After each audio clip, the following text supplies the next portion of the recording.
క్రీస్తునాథునియందు ప్రియ సహోదరి సహోదరులారా, ఈరోజు మనం ఆగమన కాల రెండో వారంలో ప్రవేశించాం. ఆగమన కాల రెండో వారమును శాంతియుతమైన వారముగా మనం కొనియాడుతూ ఉన్నాము. ఈనాటి దివ్య గ్రంథ పఠనాలు క్రీస్తు ప్రభు యొక్క రాక కొరకు సంసిద్ధం కమ్మని మనందరినీ ఆహ్వానిస్తున్నాయి. ఈనాటి మొదటి పట్టణము సువిశేష పట్టణము క్రీస్తు ప్రభు యొక్క మొదటి రాకడను ప్రస్తావించుచుండగా, ఈనాటి రెండవ పట్టణంలో పునీత పౌలు గారు క్రీస్తు ప్రభు యొక్క రెండవ రాకడకు సంసిద్ధం కమ్మని మనందరినీ ఆహ్వానిస్తూ ఉన్నారు. ప్రియ సహోదరి సహోదరులారా, ఎవరైనా ఒక అతిథి మనల్ని సందర్శిస్తూ ఉండగా మనం ఎంతగానో తయారవుతాం. ఉదాహరణకు, దేశ ప్రతినిధులు, దేశ పాలకులు ప్రజల సందర్శనార్థమై వస్తూ ఉన్నప్పుడు మనం ఎంతగానో సిద్ధపడతాం. ముఖ్యంగా భద్రతా సిబ్బంది వారికి ఎటువంటి ఆపద వాటిల్లకుండా కడు జాగ్రత్తతో అన్ని ఏర్పాట్లు చూస్తూ ఉంటారు. అయితే మన ఆధ్యాత్మిక జీవితంలో క్రీస్తు ప్రభు మన హృదయాల్లోనికి ఆహ్వానింపబడాలి అంటే మనం కూడా సిద్ధపడాలి. హృదయ పరివర్తనతో, పశ్చాత్తాపముతో, ప్రార్థనతో, మంచి జీవితంతో ఆ ప్రభుని ఆహ్వానించుకోవటానికి ప్రయత్నం చేయాలి. ఈ ఆగమన కాలం అందుకొరకు మనకు ఎంతో ఉపయోగపడుతుంది. ఈనాటి మొదటి పట్టణము బారూకు గ్రంథం నుండి గ్రహింపబడినది. బారూకు ఇర్మియా ప్రవక్తకు సహాయకుడు. ఇశ్రాయేలీ ప్రజలు బబులోను ప్రవాసంలోనికి కొనిపోబడినప్పుడు బారూకు కూడా వారిని వెంబడించాడు. ఇశ్రాయేలీ ప్రజలు బబులోను ప్రవాసంలో ఉన్నప్పుడు యెరూషలేము నగరానికి దూరంగా ఉంటూ దేవునికి నైవేద్య బలులను అర్పించే అవకాశం లేకపోయినా, వారి మతాచారాలను పాటించేటువంటి అవకాశం లేకపోయినా, వారిలో చాలామంది విశ్వాసపాత్రమైనటువంటి జీవితాన్ని జీవించారు. అది క్రీస్తు పూర్వం 538వ సంవత్సరం. ఆనాడు యావే ప్రభు తన సేవకుడైనటువంటి బారూకు ద్వారా ప్రవచించినటువంటి పలుకులను ఈనాటి మొదటి పట్టణంలో మనం ఆలకిస్తూ ఉన్నాం. యెరూషలేము నగరాన్ని ఒక స్త్రీతో పోల్చి ఈ విధంగా అంటూ ఉన్నారు: నీవు నీ విచార వస్త్రములను విడిచి దేవుని వైభవము అను శాశ్వత సౌందర్యమును ధరింపుము, దేవుని నీతిని వస్త్రముగా ధరింపుము అని ఓదార్పు పలుకులు పలుకుతున్నారు. ఇశ్రాయేలీ ప్రజలు బబులోను ప్రవాసంలోనికి తీసుకొని పోబడినప్పుడు వారు కాలినడకన వెళ్ళారు.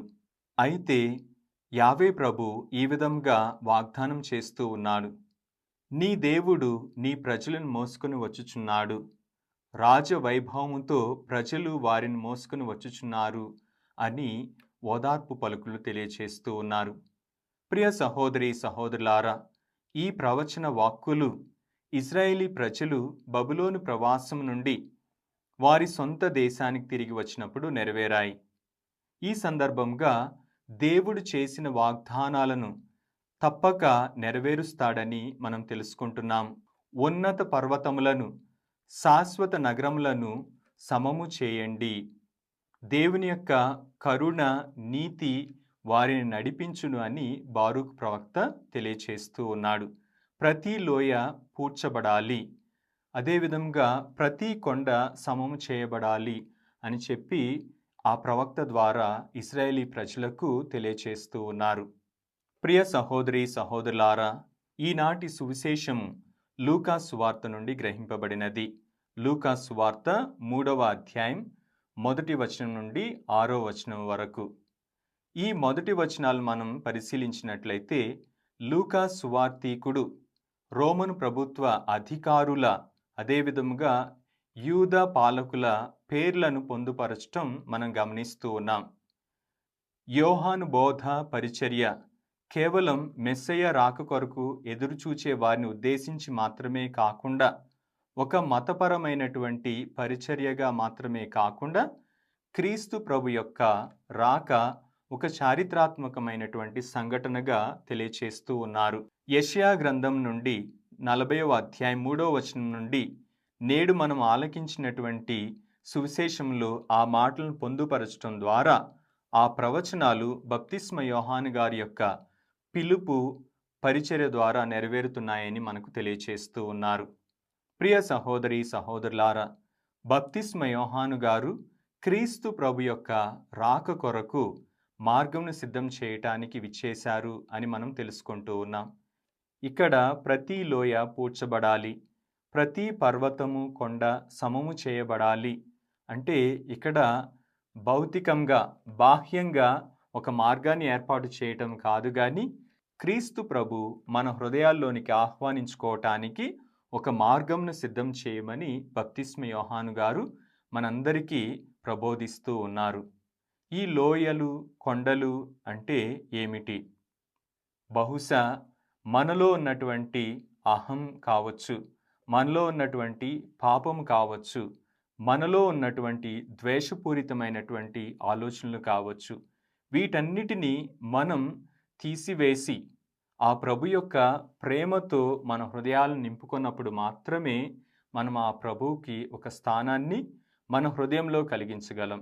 కాబట్టి ప్రియమైనటువంటి దేవుని బిడ్డలారా, ఈరోజు 2వ పట్టణంలో పునీత పౌలు గారు ఫిలిప్పీలకు రాసినటువంటి లేఖ 1వ అధ్యాయంలో ఈ విధంగా తెలియచేస్తూ ఉన్నారు. మనం ప్రారంభించినటువంటి మంచి పనిని క్రీస్తు దినం వరకు దానిని కొనసాగించాలి అని తెలియచేస్తూ ఉన్నారు. ప్రభు క్రీస్తు దినము వేంచేసినప్పుడు మనమంతా కల్మషం లేని వారిగా, నిర్దోషులుగా ఎంచబడాలి. కాబట్టి మనం ప్రారంభించినటువంటి మంచి జీవితాన్ని ఆ రోజు వరకు కొనసాగించమని పౌలు గారు మనకు ప్రబోధిస్తూ ఉన్నారు. ప్రియ సహోదరి సహోదరులారా, మనము కూడా బప్తిస్మ యోహాను గారి వలె ఒక ప్రత్యేక పిలుపును పొందుకున్నాం. ఒక తల్లిగా, ఒక తండ్రిగా, ఒక గురువుగా, ఒక మఠవాసిగా మనందరకు ఒక ప్రత్యేక పిలుపు దేవుడు ప్రసాదించాడు. మరి మనం ఆ పిలుపుకు తగిన జీవితాన్ని జీవిస్తూ ఉన్నామా? మన కర్తవ్యాన్ని నిర్వర్తిస్తున్నామా లేదా అని ఆత్మపరిశీలన చేసుకోవాలి. క్రీస్తు ప్రభుని మన హృదయాల్లోనికి ఆహ్వానించుకోవటానికి ఏమైనా అడ్డంకులు ఉన్నాయా?